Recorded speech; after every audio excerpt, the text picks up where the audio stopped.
Let's go to this story then. Electric car owners might be forced to pay road tax for the first time. These are plans to fill a £54 billion hole in public finances. Jeremy Hunt, of course, is set tomorrow to have his mini budget, which means emission-free cars and vans currently pay, which means that those emission-free cars that currently pay no vehicle excise duty might be asked to pay for the first time.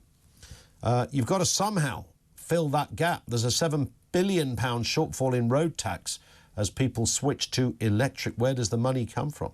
It's likely to prove controversial, of course, as it will act as a disincentive to motorists thinking of going green at a time when soaring energy prices are already undermining the financial case for switching to electric. Let's speak to our friend Howard Cox, founder of Fair Fuel UK. Did you see this one coming, Howard? Afternoon to you.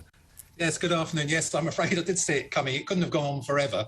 The fact that the government have put a draconian ban on us on 2030 for petrol and diesel new car sales is forcing us. It's a shame that electric vehicles can't stand in their own four tyres on their own benefits because they've had to put a ban in place. And it had to happen. And the whole aspect of, the fact they haven't been paying tax because they have no emissions coming out actually decries the fact that from cradle to grave, there's not much difference between petrol and diesel engines and electric vehicles in terms of production. Yes, there it is. You're absolutely right. I mean, we wait to see, Howard, the details of what Mr Hunt says here. I would imagine if they are going to bung a road tax onto electric vehicles, it'll be a sort of a nominal 50 quid or something of that order, maybe something slightly less. But certainly it does kind of go very much against the grain of the spirit of what electric car owners thought they were buying into.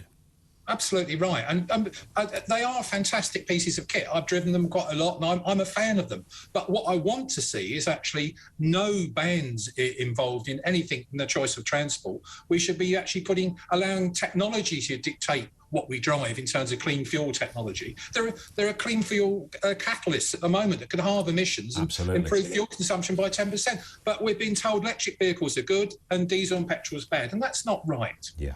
It does seem to have divided itself up in that way, which is clearly nonsense. And, of course, as I say this till I'm blue in the face, Howard, you could have an old 1400 Fiesta that's 10 years old that you drive for 10 hours a day, or you could have a nice top-of-the-range Range Rover that you drive for a couple of hours a week. I know which one is gunking out more nonsense into the environment. It's not the 4x4. Absolutely right. And it's an interesting thing. We all want a cleaner air. We all want to breathe clean air. We all want to actually have a nice environment. But again, it's a clueless government not knowing what to do. And this thing tomorrow about in terms of taxing EVs, you're quite right. I think it'll be a token on the VED type approach, vehicle excise duty. Or I don't think they'll have the guts to actually put, say, 10% on actually charging points, supercharging points. Maybe they do it that way, but I think that would be really, I think there'll be an uproar beyond belief. I think you're right. And, of course, this comes off the back of news that we broke, I think, on this programme. Howard, certainly you joined us when we talked about it, that the cost of electricity now as well has meant that charging your electric vehicle in some areas can almost be up there with sticking fuel in your car. Yeah, it is. I mean, I think it was about 6 weeks ago they did a study on actually comparing the charging points, public charging points, versus filling up at the price per mile. And it was around about 19p per mile for diesel, petrol and electric. So where's the benefit there? And, of course, there's a lot of negatives about waiting half an hour, 2 hours or whatever you've got to do, all the things you know. The fact is that I think we've got to realise that we've got to be charging to use our roads because they're so pothole infested right across the country. True. Someone's got to pay for that, and it's not right that one group get away with not paying anything for it. Absolutely. While you're with us, Howard, let's just have a word on this 20-mile-an-hour speed limit story. A new report says that cutting speeds to 20, we've seen this all over the place. It's often infuriating, particularly if you're driving at hours when there's not many people around. Apparently, it doesn't significantly improve safety. The findings published by the Journal of Epidemiology and Community Health analysed data from before and after that 20 limit came in on 76 roads. They did this in Belfast, in the centre of Belfast in 2016. Comparisons with the street in the surrounding areas and elsewhere in Northern Ireland that retained their 30 or 40 limit showed there was no statistical difference in terms of the number of crashes, casualty rates or average traffic speed. Well, I've been following this for a long time, and this report was actually sent to me last night, and I read it in detail. It is no surprise to me about this, but what we're not seeing is actually trying to legislate against dangerous driving. You can actually dangerously drive at 20 miles an hour because a lot of people are looking at the speedo to check that they are doing 20 and not looking at the roads. It's that sort of problems we're having.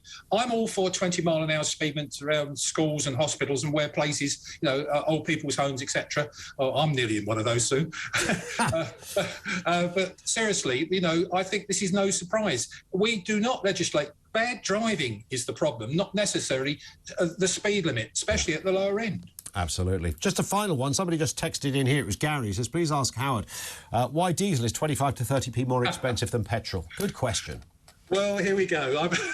I don't know how many times I've said this, but it's very simple.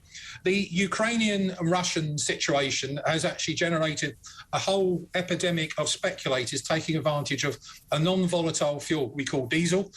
We used to get 20% from Russia. We don't even get that now. Yeah. We're okay. But because it is a product that can store offshore in massive tankers, bringing it in from all around the world, these speculators are jacking up the price. And I've never seen the difference so much. It's about 24p difference between petrol and diesel at the moment, and it's disgusting because 65% of what's dispensed on the forecourt is diesel, the commercial heartbeat of the economy. Absolutely.